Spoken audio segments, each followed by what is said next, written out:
Lucas, el médico amado de Pablo,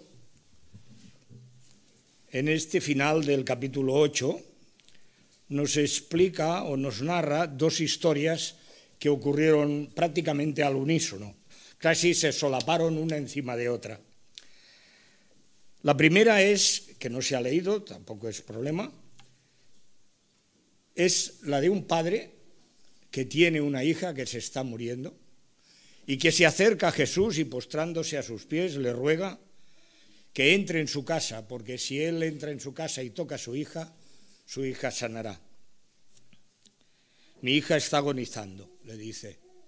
Imaginaros cuál será el estado de ánimo de ese padre. Pero hay una segunda historia que nos narra y que es la que ha leído nuestra hermana Génesis, de una mujer que padecía una enfermedad, flujo de sangre, pero que tenía fe en que Jesús podía sanarla. Sobre esta segunda historia es sobre lo que vamos a basar toda nuestra reflexión o meditación en esta mañana.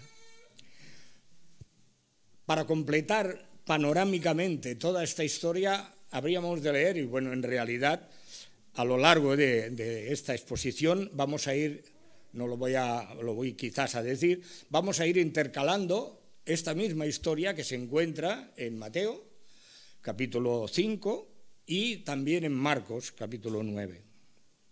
Al revés, Mateo 9 y Marcos 5.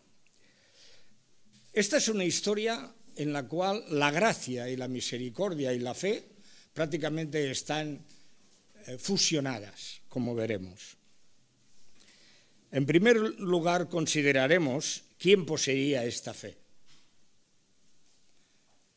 Una mujer que padecía flujo de sangre de hacía 12 años, que había gastado en médicos todo cuanto tenía y ninguno había podido curarla, se acercó por detrás a Jesús. Pero se nos dice en los evangelios, tanto en Marcos como en eso, que esta mujer tenía fe en que Jesús podía curarla. Pero esta mujer tenía un problema muy serio. Era una mujer inmunda. Era una mujer que no podía participar en ningún acto social, religioso. No podía ni siquiera, en algunos momentos de su vida, tocar a ninguno de sus familiares, amigos o vecinos. Porque cualquiera que la tocara a ella, o ella tocara a alguien, tanto si tocaba utensilios de su casa, la cama, las ropas, todo quedaba inmune. Y eso, según la ley que Dios había dado a Moisés, esta enfermedad le hacía inmune, o sea, marginada para cualquier actividad social o religiosa. Dice la palabra de Dios en el Antiguo Testamento, cuando la mujer tuviere flujo de sangre y su flujo fuere de su cuerpo, 7 días estará apartada.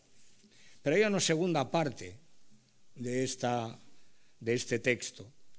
Cuando siguiere el flujo de sangre por mucho tiempo, más de su costumbre, será inmunda durante todos los días que ese flujo permaneciere.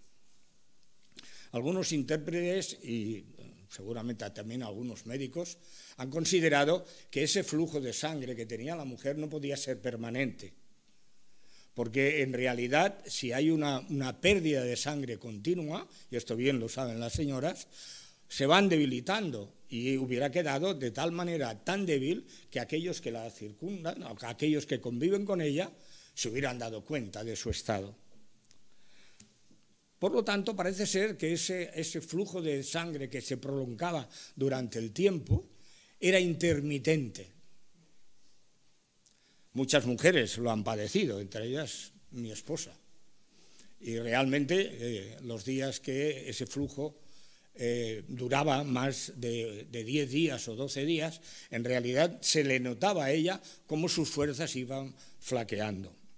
Hasta que ella sí que encontró un doctor que la pudo solucionar.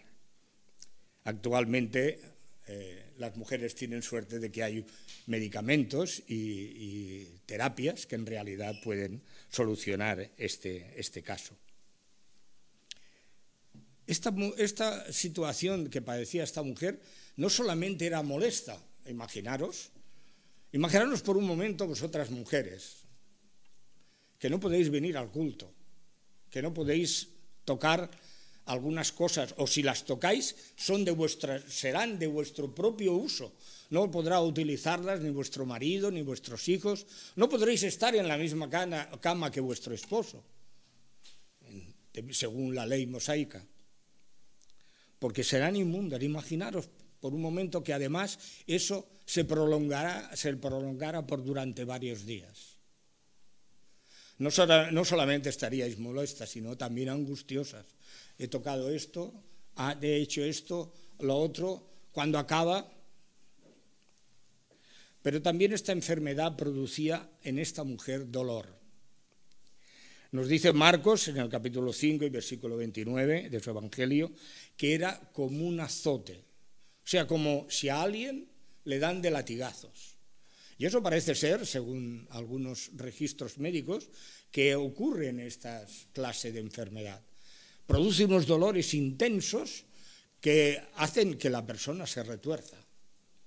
Es como si fueran verdaderos azotes. Ella había puesto todos los recursos que tenía, incluso su fortuna, para paliar su enfermedad. Pero a pesar de la visita que había hecho a muchos médicos, y esto lo deja muy especificado el evangelista Lucas, él dice, realmente era médico y él da la opinión exacta. Dice, ninguno había podido curarla. En realidad el texto original dice, su enfermedad no tenía remedio. Su enfermedad no tenía remedio. Ella había gastado todo su dinero y además no había conseguido ningún resultado. Pero ocurrió un hecho esperanzador en la ciudad de Capernaum, donde vivía esta mujer, de la cual no conocemos su nombre, es anónima. Sucedió un hecho que queda reflejado en los primeros versículos de este capítulo 8, del 40 al 42. Cuando volvió Jesús había cogido con sus discípulos una barca y se había ido a la otra parte del lago de Genesaret. ¿Y qué había ocurrido? Había curado a un endemoniado y luego, posteriormente, había vuelto a Capernaum. Y nos dice el texto, cuando volvió Jesús le recibió la multitud con gozo porque todos estaban esperándolo. Bueno, era lógico que estuvieran esperando al Señor Jesús, como veremos dentro de un momento. Entonces vino, luego lo veremos, un varón, pero la gente lo estaba. Y según también los otros dos evangelistas, se arremolinó tal cantidad de gente en la playa, prácticamente no lo dejaron bajar de la barca y nada más. No había entrado ni siquiera en la ciudad. Allí estaba la multitud con gozo esperándolo. Y esta mujer seguramente le llegaría la noticia de que Jesús venía. Y a ella el corazón le dio un vuelco, se le ensanchó. Ahora tengo la oportunidad de que Jesús me cure. Él lo ha hecho con otras personas. En la ciudad de Capernaum, no solamente Lucas, sino Mateo sobre todo, nos muestra toda la cantidad de milagros y curaciones que Jesús había hecho en Capernaum. Otro caso es el juicio que hace el mismo Señor Jesús de la ciudad de Capernaum, tiempo después. Si en tu ciudad, Capernaum, hubieran sido hechos los milagros, en Sodoma hubieran hecho los milagros que han hechos en tu ciudad.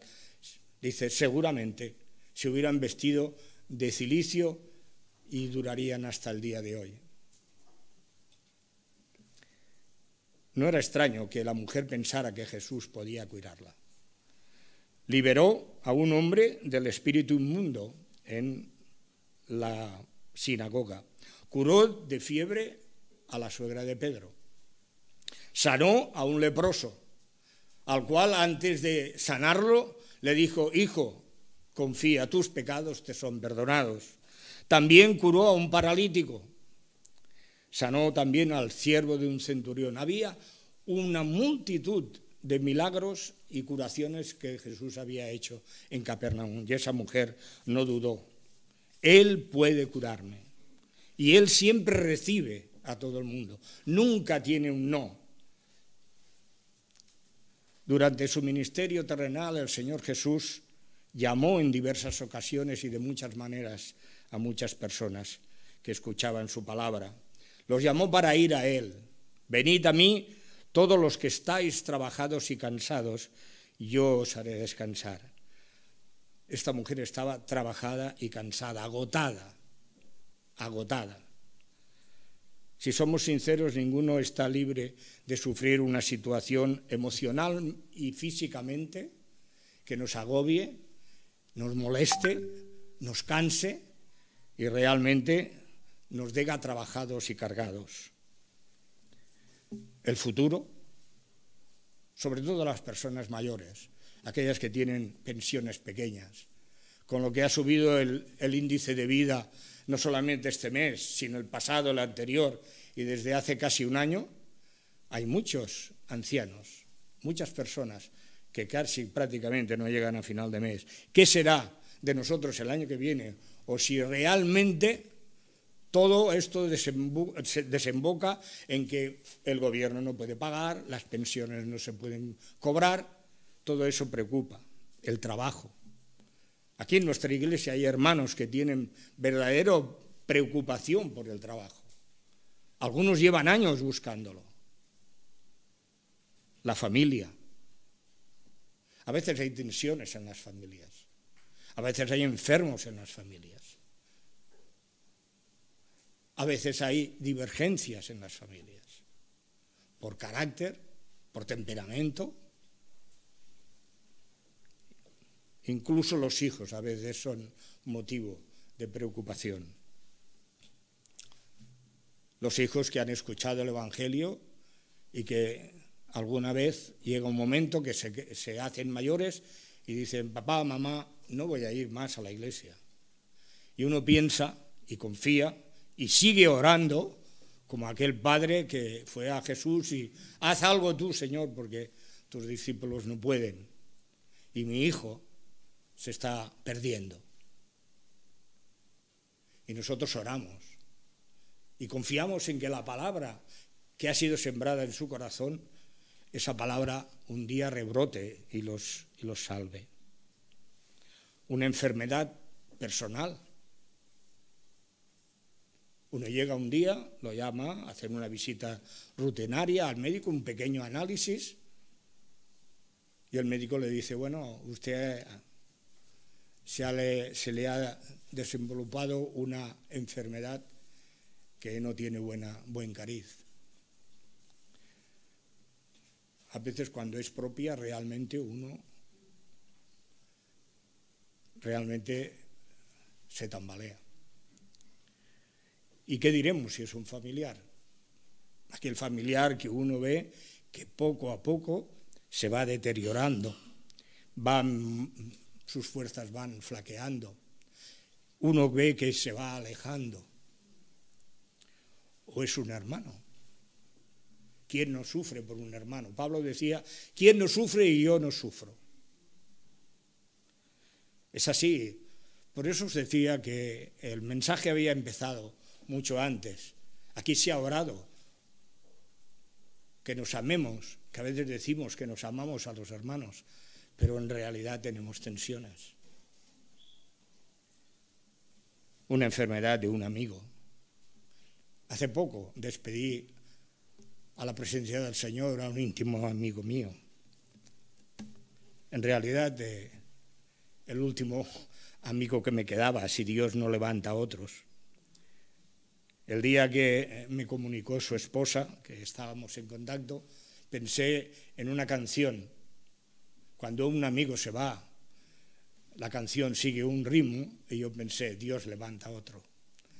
Tengo hermanos, pero a veces ese amigo al que le puedes contar tus más cosas más íntimas, que te entiende, que llevas no un año ni dos, sino 30 años. Cuando él enferma, también sufres. O una crisis moral, una crisis de fe galopante.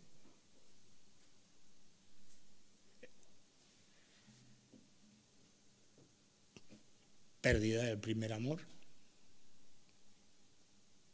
no el primer amor a una mujer o a un hombre, sino la pérdida del primer amor hacia Dios. Cuando nosotros nos convertimos, yo recuerdo que el corazón brotaba, le hablabas a todo el mundo del Evangelio, a este, al otro, compañero de trabajo, vecinos, hacías reuniones en casa, pero poco a poco, a lo mejor con el paso del tiempo, eso fue languideciendo. Es lo que le ocurrió a la iglesia de Éfeso. Seguramente tengo aquí algunos alumnos que han pasado por el CEP, y cuando yo les decía, bueno, habéis de hacer una comparación entre la iglesia de Éfeso que Pablo despidió a los ancianos en Mileto con la iglesia a la cual le escribe una carta el Señor Jesús. Resoplaban y decían que no había derecho, pero uno se da cuenta que Pablo había dejado una iglesia fuerte, fuerte, con ansias de trabajar. Pero Jesús les tiene que decir, no tengo nada contra vosotros, nada más que habéis dejado el primer amor. Me ha costado mucho poder encontrar y asimilar esta exhortación de esta parte de la palabra, hasta que en realidad recordé lo que hay un poquitín antes en el Evangelio de Mateo, antes de esta historia de la mujer con flujo de sangre, o un poco después. Jesús estaba hablando seguramente porque los discípulos, aunque parezca que no tiene relación, sí que la tiene. Al principio yo tampoco lo veía, hasta que realmente leyéndolo fui asimilando esa exhortación. No os afanéis por vuestra vida, qué habéis de comer o qué habéis de beber, ni por vuestro cuerpo qué habéis de vestir. ¿No es la vida más que el alimento y el cuerpo más que el vestido? Mirad las aves del cielo, que no siembran, ni siegan, ni recogen, y vuestro Padre Celestial las cuida. ¿No valéis más vosotros? En aquel momento yo decía, ¿no valgo más yo que las aves? ¿Quién de vosotros podrá, con mucho que se afane, añadir a su estatura un codo? Ya me iría bien a mí. Y por el vestido que os afanéis, considerad los lirios. Ni aun Salomón, con toda su riqueza, se vistió como uno de ellos. ¿No sois vosotros mucho más para Dios? Hombres de poca fe, hombre de poca fe. No os afanéis, pues, diciendo qué comeremos o qué beberemos o qué vestiremos. Y entonces esto fue lo que me llamó la atención. Los gentiles buscan todas estas cosas. Mateo está escribiendo para judíos, pero los gentiles soy yo, y eres tú, y es el vecino, y es el amigo. Todos buscamos esto, todos buscamos el pan de cada día, el vestido de cada día, la casa de cada día y la tranquilidad de cada día, que no nos falte nada. Pero Jesús añade, mas buscad primeramente el reino de Dios y su justicia, y todas las cosas os serán añadidas. Y esto tiene relación con la fe. Y aquí nos encontramos a esta mujer que tenía fe en que Jesús podía sanarla. Pero en realidad esta mujer tenía una fe imperfecta, como veremos en un momento. Esta mujer, cuando supo que Jesús estaba a la orilla con la multitud y había vuelto, pensó, allá que me voy. Porque no solamente ella pensaba que Jesús podía curarla en base a todo lo que ella había visto que había hecho en Capernaum, sino porque ella misma se había sugestionado y decía dentro de sí, y seguramente se lo había repetido muchísimas veces. Bueno, esta es una de las pautas que dan algunos de los libros para que uno realmente levante su ánimo. Tú repítete cuando te levantes de mañana, estoy contento, estoy contento, estoy contento. No estoy haciendo ninguna cábala, ni diciendo tonterías. Es que es así. Hay libros que dicen, tú te pones en el espejo y cuando te estés afanyando, yo tengo que estar contento, es un buen día, está el sol, para que uno en realidad se levante. Pues esta mujer había hecho algo así. Ella había dicho en su corazón, sí, sí, sí, Él puede curarme. Y solamente tengo que hacer una cosa, tocar su vestido y quedaré sana. Bien, camino de la playa encontramos a esta mujer. Pero como es lógico, las dificultades también van camino de la playa. Y allí se las va a encontrar. Cuando llegó, la multitud que se había estado esperando a Jesús con gozo y con alegría lo había rodeado de tal manera que era imposible llegar a Jesús. Y además se le había ocurrido, por necesidad de su hija, al principal de la sinagoga, llamado Jairo, de haber ido también a ver al maestro porque también tenía un problema. Y claro, el principal de la sinagoga no era cualquiera de los habitantes de Capernaum. ¿Qué ocurre cuando hay un personaje que va con mucha gente viendo o inaugurando alguna cosa? La gente le deja espacio. Recuerdo que cuando estudiaba dirección de empresas, nos dieron una clave para poder determinar quién era el jefe, el mandamás, de un grupo. Dice, el jefe siempre lo veréis que está un poco más suelto que los demás se apretan.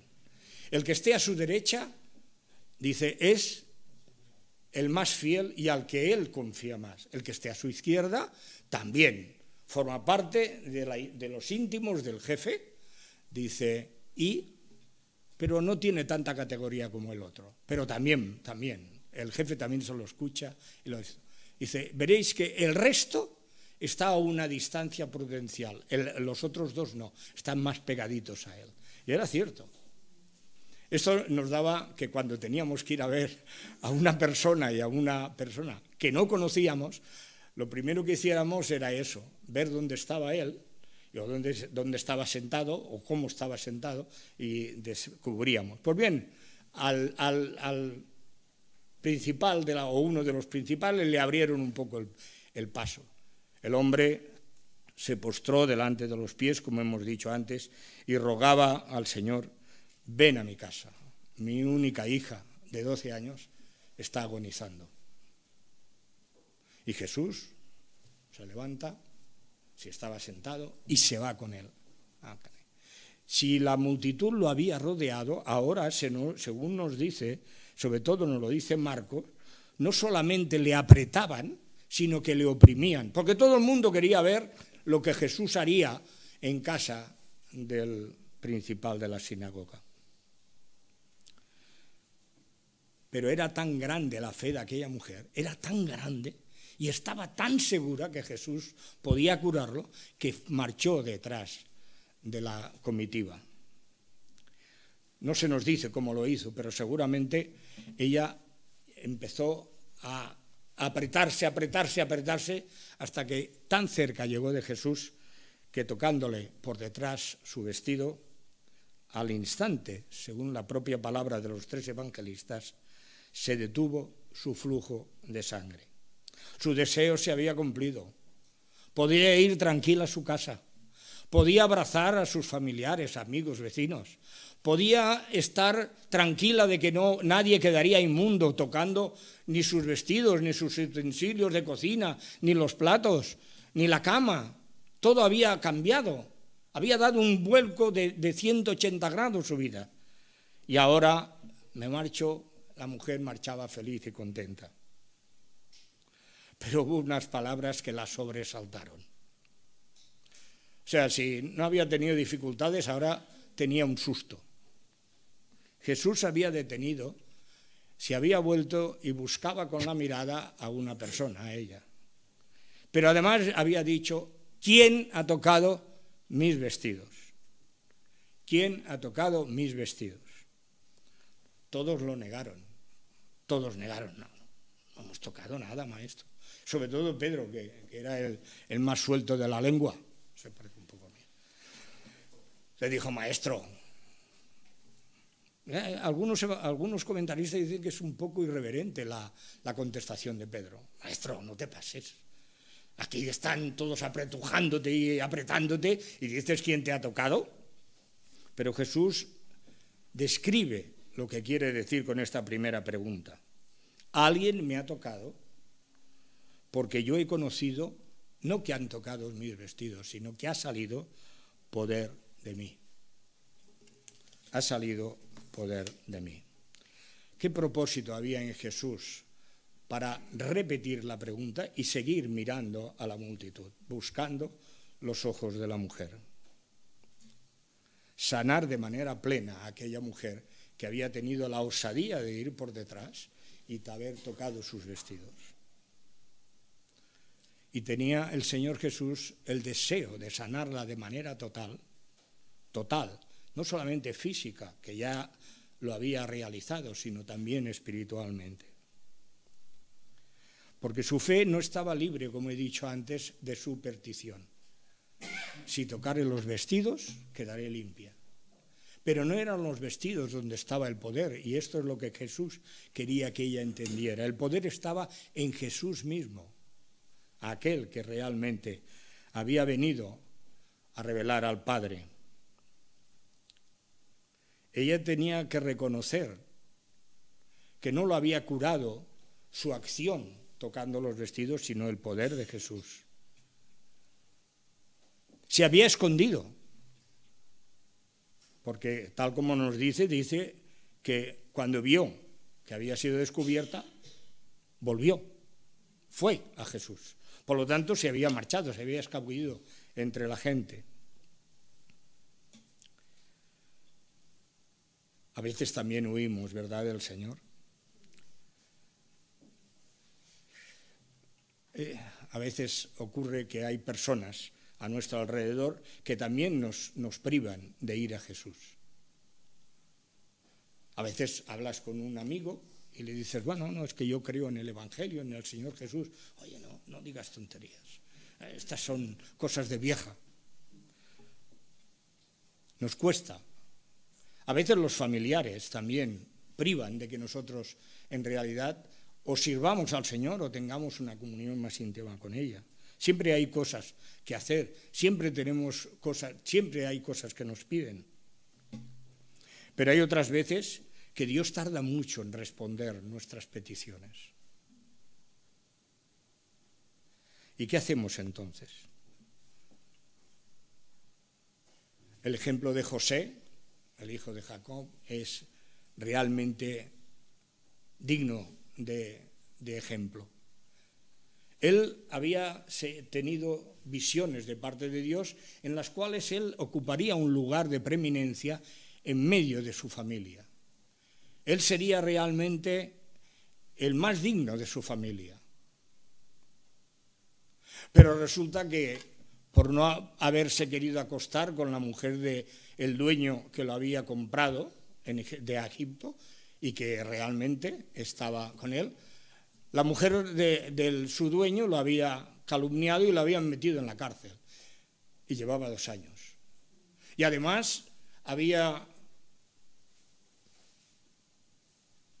dado o interpretado los sueños, tanto del copero como del panadero. Los dos se habían cumplido. Y él, sobre todo, al copero le dijo, acuérdate de mí, cuando estés delante de Faraón. Pero el otro se había olvidado, y sobre todo por 2 años.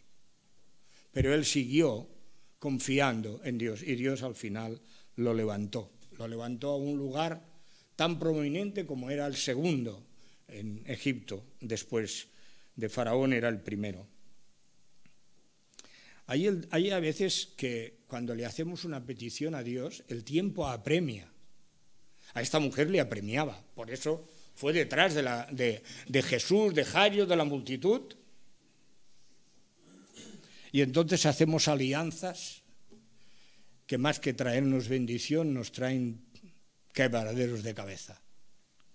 Por ejemplo, es la que hizo Saúl. Saúl, por ejemplo, y lo hemos tenido aquí desde este mismo púlpito, nuestro pastor nos ha estado hablando de este hecho. Saúl tenía que enfrentarse con sus enemigos y Samuel le dijo, espérate a que venga y haremos sacrificios. Pero Saúl ve que Samuel no viene y le corre prisa y él va y él sacrifica. Y cuando llega Samuel le dice, locamente has hecho.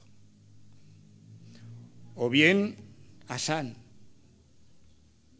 que hizo una alianza con Asiria, y cuando había hecho una alianza, y la alianza no era tal alianza, sino que había pagado mucho dinero a Asiria para que no invadiera el territorio de Israel y además lo hiciera tributario. Y se le aparece Dios y le dice, ¿no te acuerdas de los filisteos? ¿No te acuerdas de los cananeos? Los grandes y la multitud que venía en contra de ti, y yo te salvé. Locamente has hecho aliándote con Asiria. En una de las oraciones que se ha hecho, parece que ha sido Elvin, ha dicho, aumentanos la fe. O Pablo, quizás uno de los dos. Aumentanos. Quizás tenemos necesidad de pedirle a Dios que nos aumente la fe.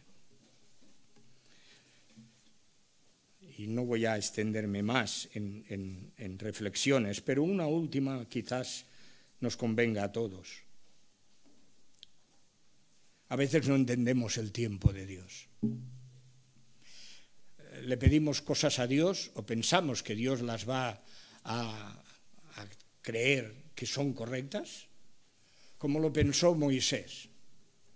Moisés, el gran príncipe de Egipto, uno de los grandes príncipes de Egipto, un hombre culto, un hombre que había sido instruido en toda la sabiduría del pueblo egipcio, un día ve que un egipcio está maltratando a uno de sus hermanos hebreos. Y él va y mata al egipcio. Y él pensó, los hebreos se darán cuenta, mis hermanos se darán cuenta de que yo soy el gran libertador de este pueblo. Los haré volver a la tierra prometida, de donde habían salido sus antepasados y habían sido esclavizados en Egipto. Pero tuvo que huir de Faraón y estuvo 40 años siendo instruido por Dios. De gran príncipe pasó a pastor. Es muy difícil, hermanos, estar en la cumbre y luego quedar relegado a un sitio casi que no se ve.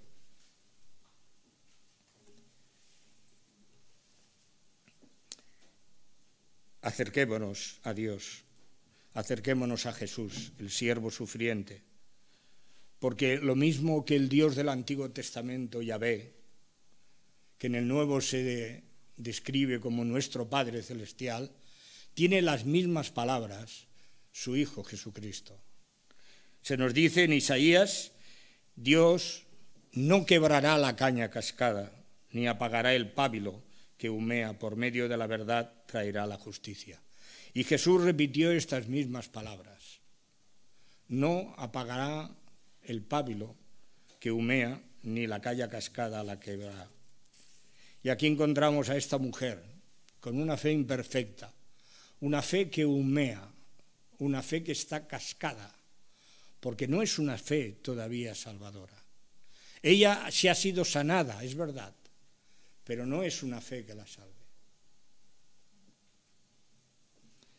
Habíamos dejado a la mujer escuchando, trémula y sorprendida, las palabras de Jesús, ¿quién me ha tocado? Porque yo he conocido que ha salido poder de mí.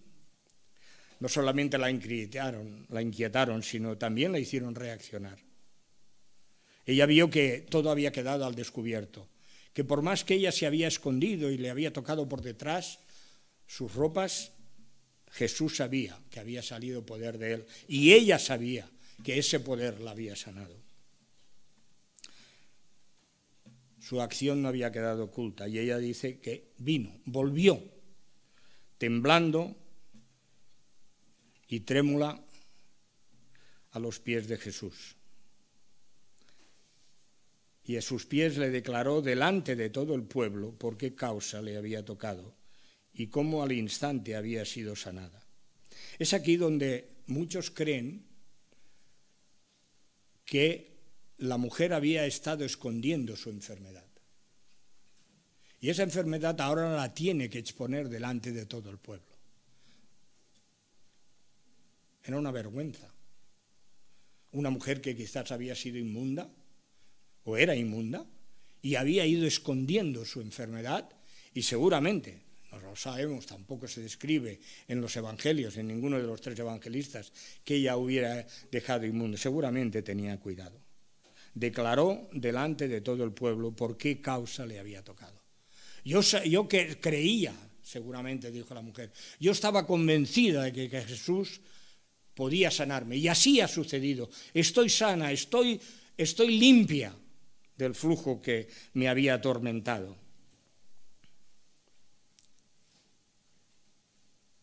Seguramente, cuando la mujer se explicó, quedó un silencio. Todos quedaron sorprendidos, los presentes. Bueno, ¿qué le va a decir el maestro ahora? Le va a decir, pues bueno, a partir de ahora vas a estar inmunda todavía, porque tu enfermedad volverá.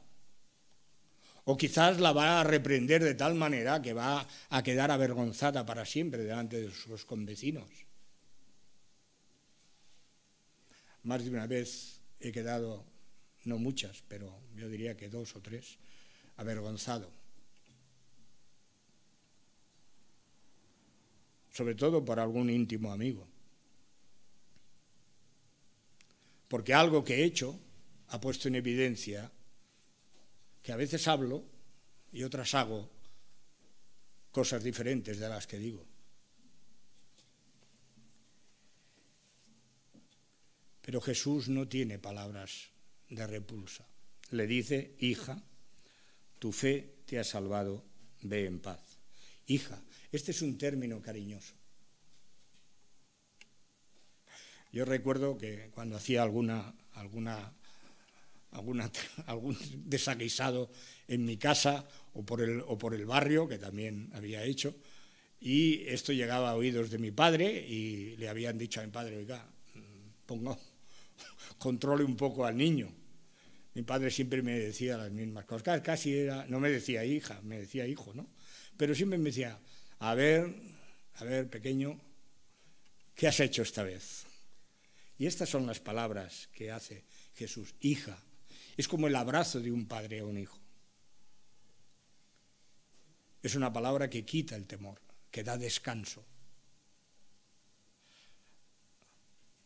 Más de una vez, si lo recordáis, seguramente si alguno de vosotros, sus padres, lo reñían, uno iba rascándose la cabeza y que además con la mano cubriéndose un poco, ¿no?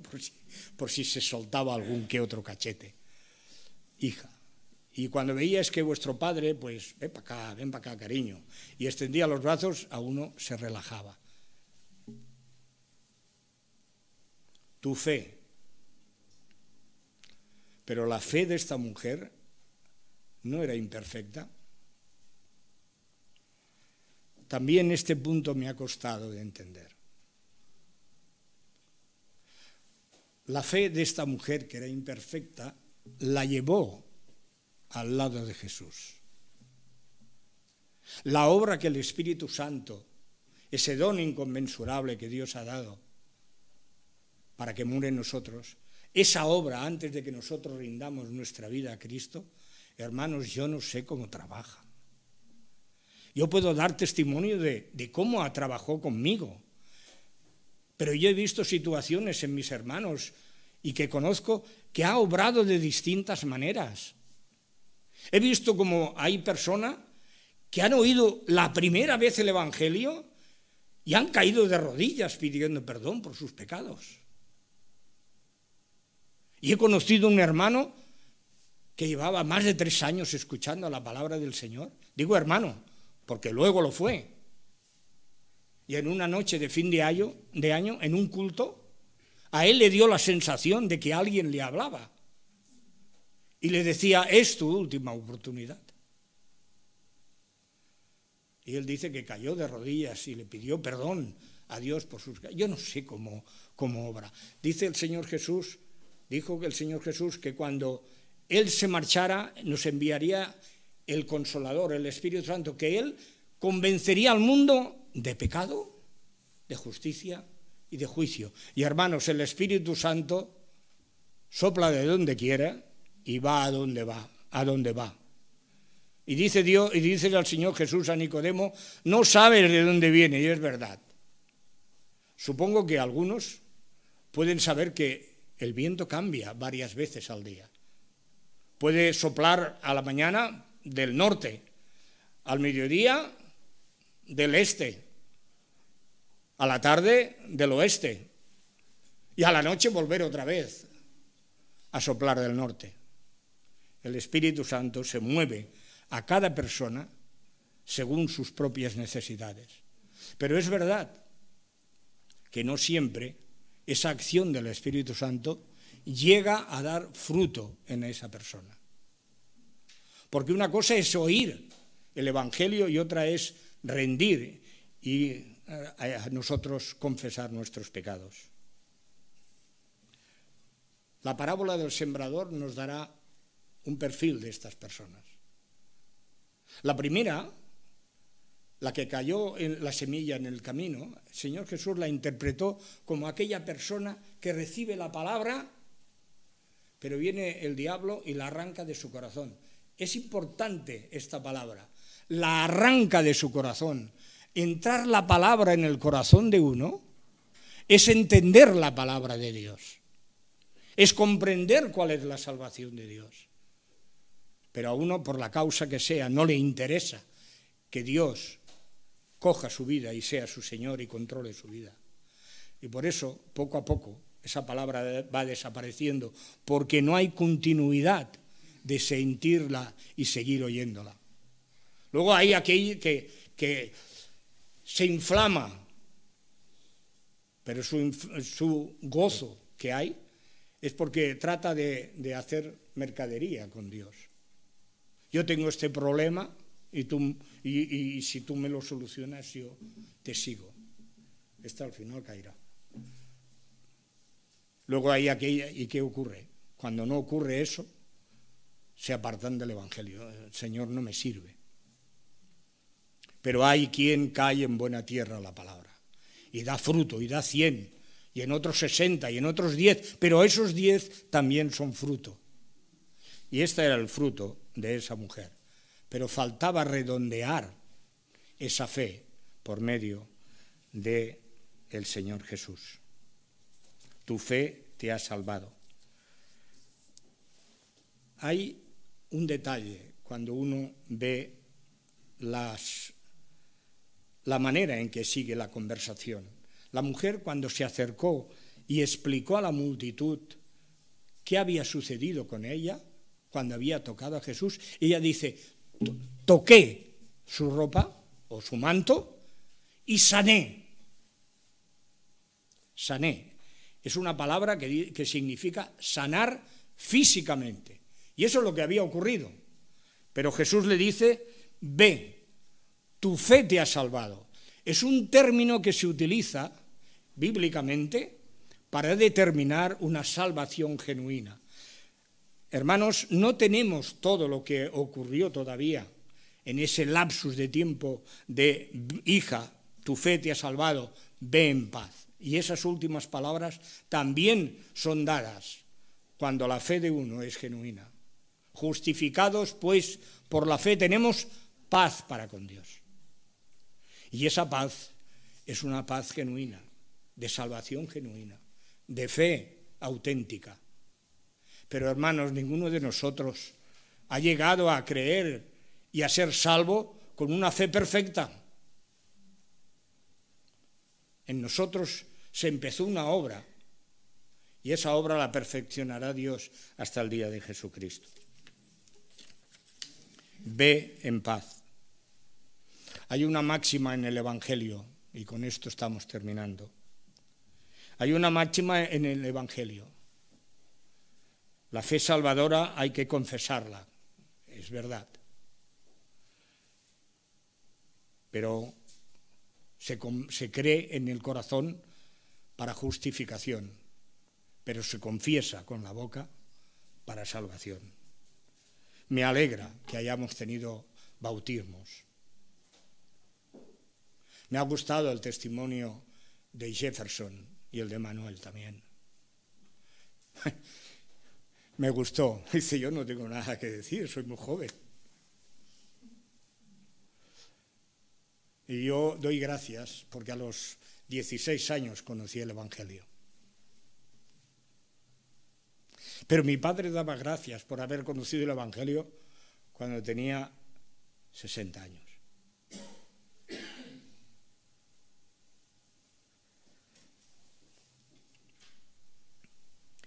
Siempre hay esa premisa: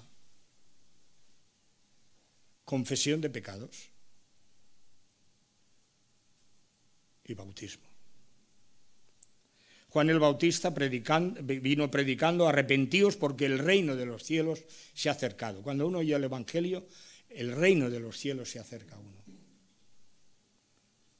Y la gente salía de Jerusalén y de toda Judea y eran bautizados, pero el texto bíblico nos dice confesando sus pecados. No es que haya dudado nunca de la salvación de ninguna persona, ni mucho menos, pero había encontrado faltar, no aquí en esta iglesia, sino ya hacía mucho tiempo, testimonios en los cuales ninguna persona decía que sus pecados había visto y había confesado sus pecados al Señor Jesús. No. Y claro, da la sensación de que uno lo que pasa es que se encuentra bien en la iglesia. Y no se trata de eso. La iglesia no es un club. La iglesia es un conjunto de pecadores y pecadores arrepentidos. Esta es la palabra, decía el apóstol Pablo escribiendo a los romanos. Esta es la palabra de fe que anunciamos y predicamos. Si confesares con tu boca que Jesús es el Señor y creyeres de tu corazón que Dios le levantó de entre los muertos, serás salvo. Porque con el corazón se cree para justicia, con la boca se confiesa para salvación. Aquí hay muchos creyentes, pero yo quiero llamar la atención a aquellos que todavía no han rendido su vida a Jesucristo. ¿Crees que Dios levantó a Jesucristo de entre los muertos y que Él es tu Salvador? Pues si lo crees de corazón y lo crees en tu corazón, confiésalo públicamente para salvación. Que el Señor nos bendiga.